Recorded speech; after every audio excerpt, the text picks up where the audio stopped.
Yes, sir. There is a big hole on 45 over a bridge, over a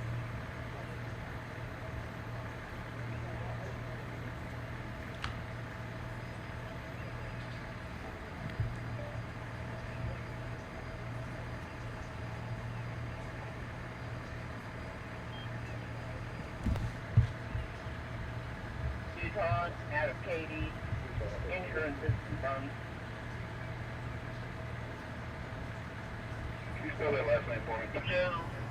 We're going to go ahead and soundtrack it. Drop the HD shot.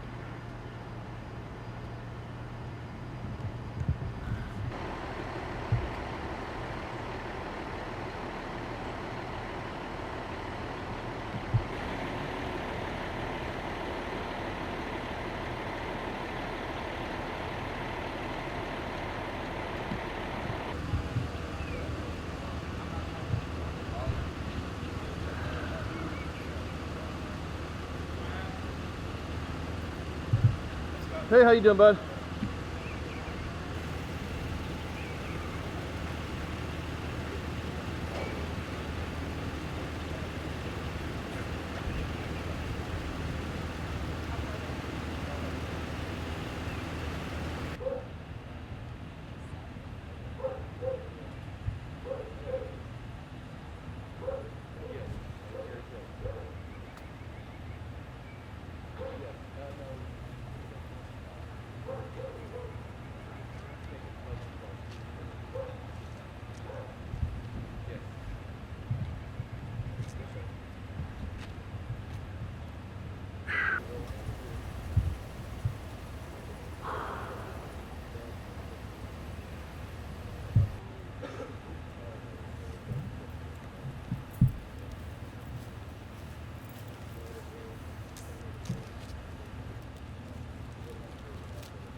How you doing this morning?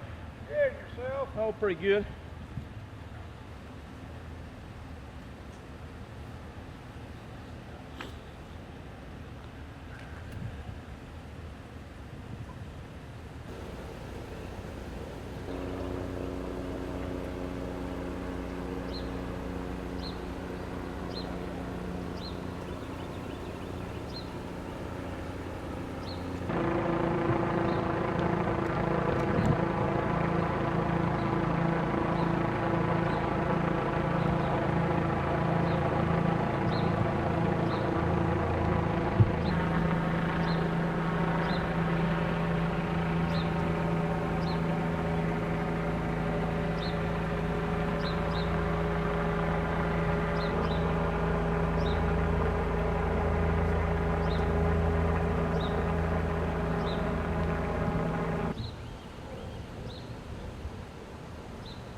Okay, let's go. Go ahead and tell us first. Last name, what's your title, and you spell it Yeah, first. Captain Brian Carlisle, B-R-Y-A-N, last name Carlisle, C-A-R-L-I-S-L-E, Montgomery County Sheriff's Office. Okay. Tell us what happened here. Just before 5:40 this morning, a call came into 911 dispatch advising that there was some sort of disturbance in progress at this home. Through further questioning, it was learned that an 11-year-old boy was making the call, indicating that his father had stabbed his mother and that he was begging his father to stop stabbing his mother. It is our belief that this young boy barricaded himself inside of a bathroom, maintained contact with our dispatchers. Our deputies were here in less than 8 minutes. As they approached the front of the residence, the 11-year-old boy did come outside. He was covered in blood. They made entry into the residence, and in less than a minute, they were confronted by the suspect who was wielding a knife. They ordered that suspect to drop the knife. He did not. They were forced to shoot out of fear of their safety. They were able to determine that the female was deceased inside the residence, and the male was killed also inside that residence, just inside the master bedroom. This is a terrible situation. 20 years of law enforcement, I've seen a lot of bad things. So have a lot of the deputies out here, and this one's pretty rough. So our hearts go out to the young boy that's involved. We're involved in getting family to him right now.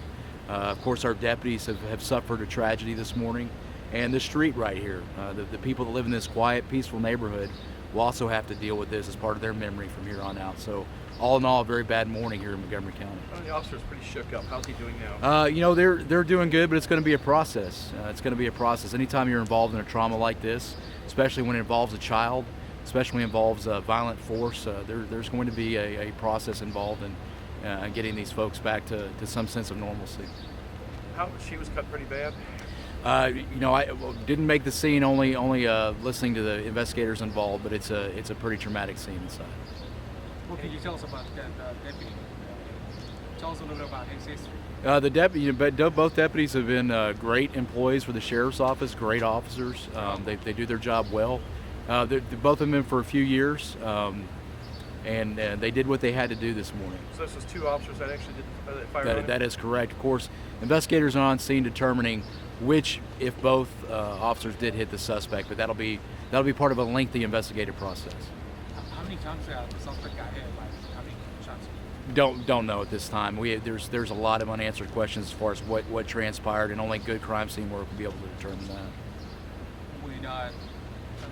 Just trying to figure out what the suspect saying something to the sheriff. He charged at the officer. They ordered him several times to drop the knife within very short amount of time.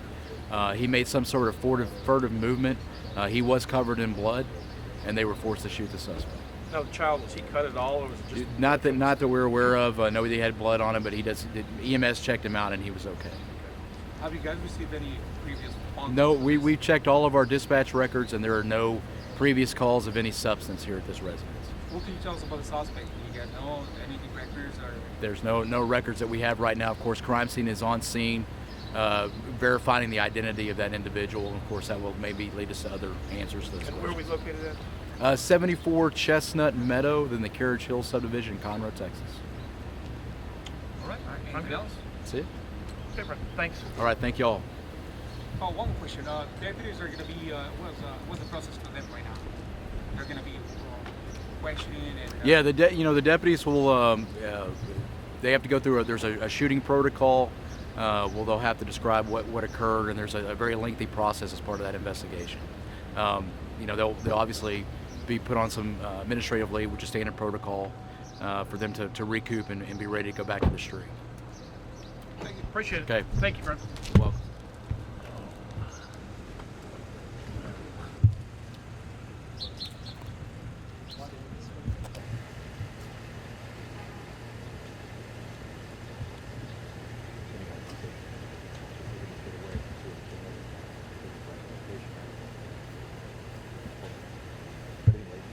Don't know that we're going to get a lot more stuff. So covering it. How far is that?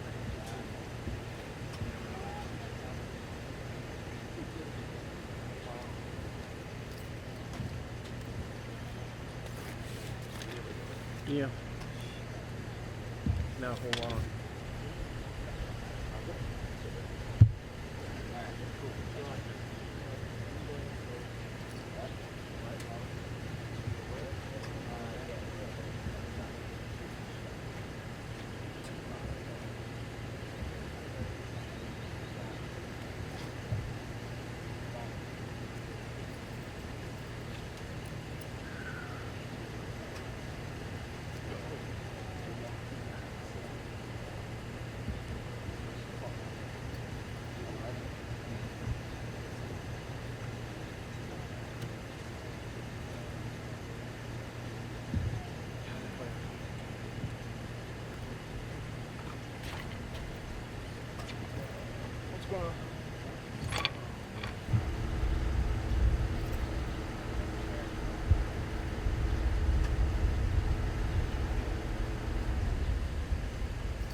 Uh-huh.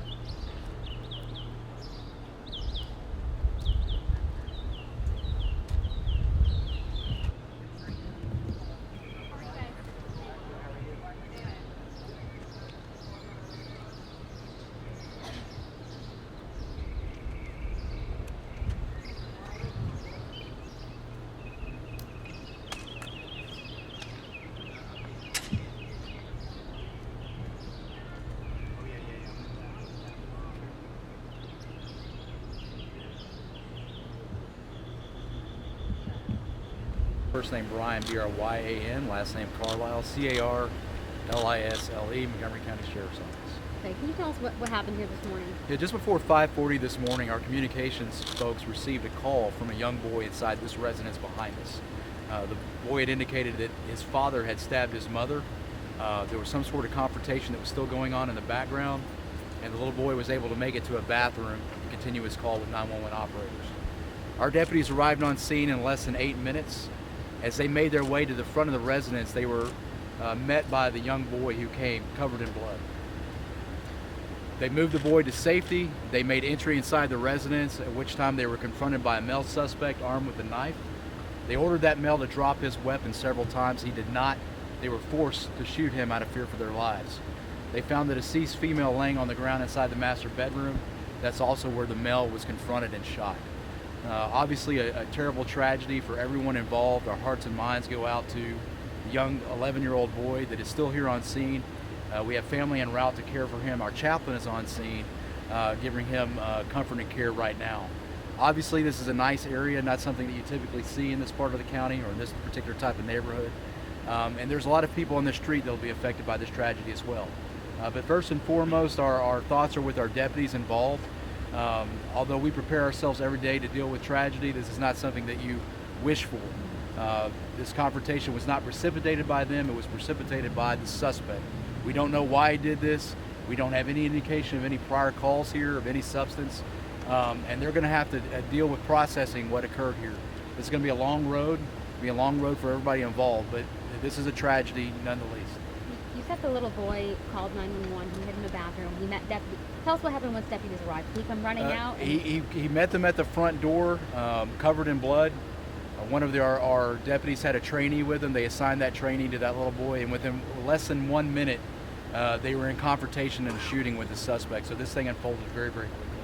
So it was on the first floor that the shooting happened? That's our understanding. Right here on the first floor, everything happened extremely fast. Did the deputies make entry into the home? They did. Everything occurred inside of the house. And did the little boy indicate that he was awake when his mother was being stabbed? Don't know that. Obviously, he was awake at some point. How he received blood on him, we don't know for sure. We can only surmise at this point. Our major case squad, as well as our crime scene investigators, are on scene. This is going to be a lengthy investigation. Our understanding there's a pretty substantial amount of trauma inside. It will take a while to piece all of this together to find out exactly what happened. Can you tell us what the suspect was saying? I mean, when he was confronted, did he seem like he was out of it, or maybe, Well, what we're understanding from deputies on location, that he was highly agitated, making some grunting and groaning. He did make a furtive movement after he was ordered several times to drop the knife, but of course that'll have to be ferreted out through the course of this investigation. Is there any information you can give us about this family, who they are in the community, what they do for a living, anything like that? We don't know that right now. Obviously, our detectives are working on that. We do know that they've got a lot of friends on this street. We do know that the child does attend Conroe Independent School District schools. They will have counselors on site, obviously, to deal with this in the days to come. But again, there was no indication that there was any problem here with this family that at least was brought to the attention of law enforcement. Any other children in the house? There were no other children in the house. Is this their only child? We understand there's a brother that is in college, but we don't know exactly if this is the biological son of both of these individuals. We don't know that yet. Our detectives are working. So How this is was this husband, wife. It appears to be a husband-wife, family violence type So situation. he called the parents his mom and dad. That is correct. Okay. How is this little boy? Visited with him just briefly. He seems to be doing well. Obviously, he's shooken up, but I mean, he's 11. He's got a lot of friends. We're taking good care of him. He's in shock right now. How this looks in a couple of weeks will probably be a little bit different than what it is today. I know we cover a lot of the tragedies, and I'm sure you're on scene of a lot of tragedies. How does this compare? It's horrible. 20 years of law enforcement. A lot of that time I spent doing crime scene work. I know our sheriff is beside himself. He's seen a lot as well, and his thoughts and prayers with everybody here. Our officers are involved. You know, they're going to have to process this. So, yeah, it's in the scale of things, it's a pretty bad scene. Is there anything else you can think to add that we haven't asked, or a piece of the investigation that you can share with us? Not right now. Again, it's active. We're going to be out here for several hours. While the shooting looks pretty cut and dry, there's a lot of unanswered questions that will have to be answered as we progress the investigation. You said his family's coming in from out of town. What state are they coming in? We've heard there's some family in Louisiana. There may be some family that's closer, but you know, I'm sure that there'll be several folks that show up. And kind of describe just the quick thinking of the little boy. I mean, here he was possibly being threatened by his father. That's still pending investigation. Yeah, I mean, right? he's a hero. I mean, there's no doubt about it. He is a hero to be able to grab the phone, resist whatever his father may or may not have been trying to do to him, make a call, get inside that bathroom so that he was safe, and then come out and meet deputies that were arriving. He's a hero of mine. Thank you. All right. Appreciate that Thank very you all. much. Thank you. Yes, ma'am. Can you confirm this number?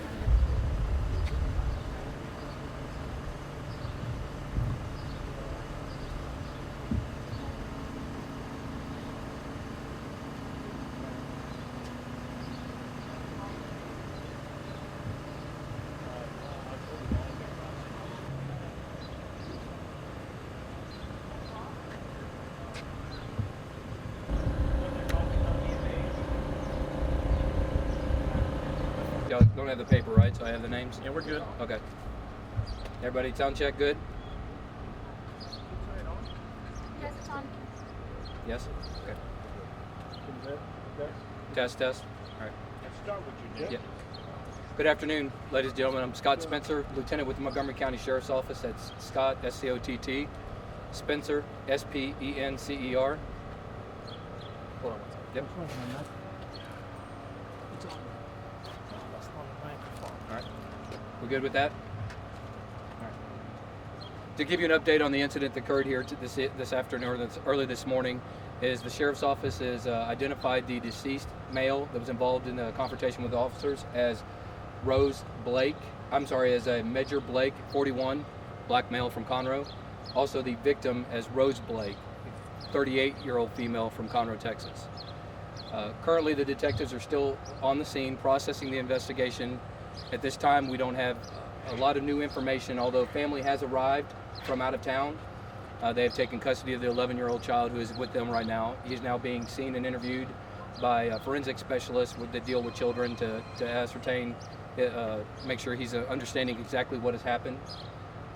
Also, the detectives have found the existence of a note inside the residence. The exact contents of the note are still being investigated, but it does allure that the note was written by one of the family members, or either the male or the female, and possibly describes some issues that was occurring between the family. Again, we haven't gotten into a lot of detail with that note right now, as the scene's still being processed, but we just wanted to share that there is a note there. At that time, I'll take any questions that y'all have. So you don't know who wrote the note yet at this point? At this point in time, we do not. Do you know can you cancel out that if it was the boy or Well, no, the note is definitely written by an adult because it is in cursive and it is lengthy, several pages in length of the note, and it is in cursive writing. is it addressed to anyone? Not to anyone, no. I'm sorry, yes, it is. It is addressed to a family member also. Scott, An older family member. Where was the note found? The note was found, I believe, in the living room, dining room area. Can you talk about how you got the call? Okay.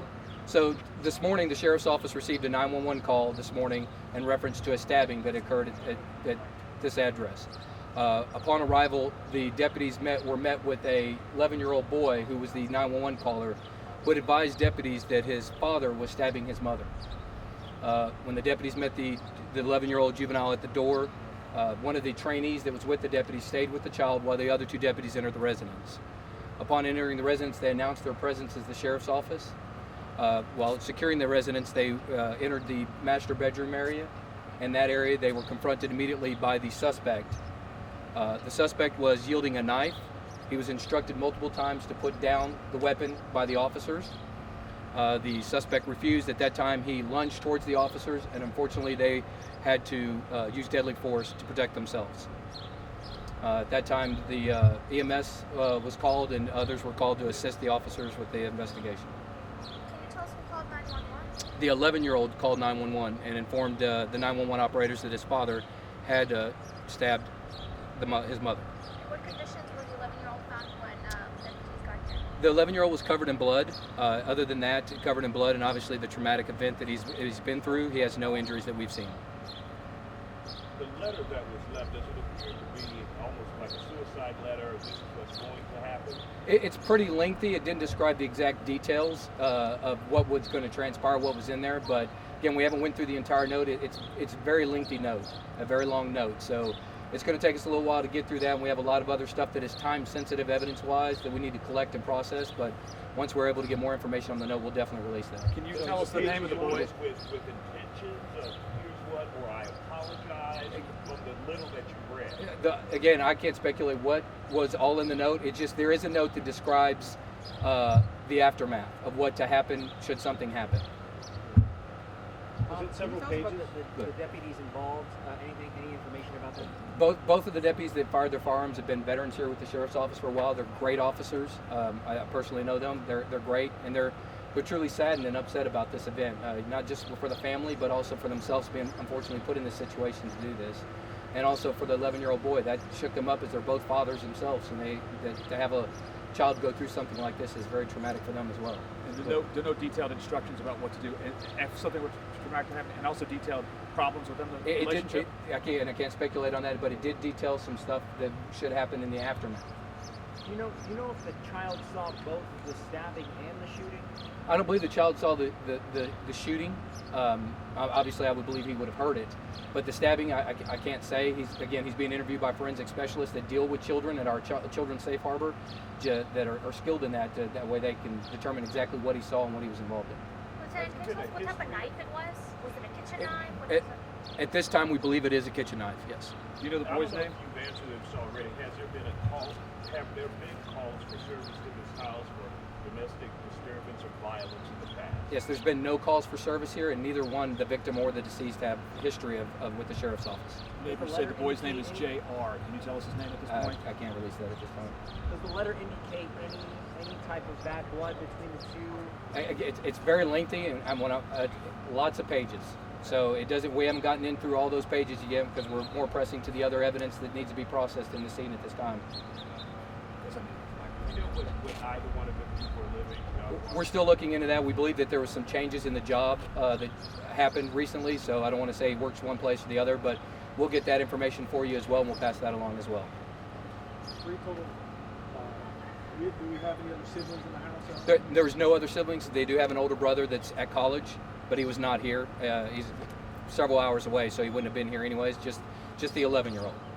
And you mentioned family members came from out of town, out of state, or from Houston. Where? They do have some relatives that are in the Houston area.